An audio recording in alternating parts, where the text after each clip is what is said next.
রংপুরের অবস্থা সম্পর্কে মেহেদী, এটা আসলে ডুয়ার ও ডাই।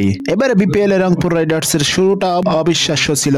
টানা 8 ম্যাচ জিতে প্লে অফ নিশ্চিত করে ফেলেছিল ফান্সটাইজি, কিন্তু এরপর পথ হারায় তারা।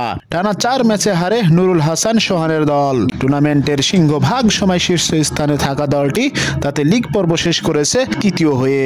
ফলে যে দলটা কোয়ালিফায়ার খেলার প্রস্তুত নিচ্ছিল তাদের কিনা খেলতে হবে এলিমিনেটর। সেই এলিমিনেটরে জিততে পারলে প্রথম কোয়ালিফায়ার, পরাজিত দলের সঙ্গে জিতে ফাইনাল নিশ্চিত করার কঠিন চ্যালেঞ্জ পাড়ি দিতে হবে তাদের।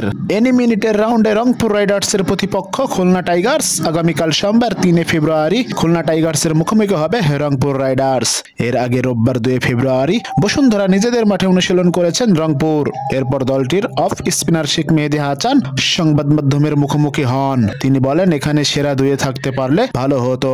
এখন তো আমাদের চ্যালেঞ্জটা আরো বেশি। টপ 2-তে থাকলে সুযোগ 2টা থাকে। পুরো নট আউটে চলে এসেছি। এটা আসলে ডু আর ডাই। দেখা যাক আগামীকাল কি হয়। প্রিয় দর্শক, আপডেট নিউজ পেতে আমাদের চ্যানেলটি সাবস্ক্রাইব করুন।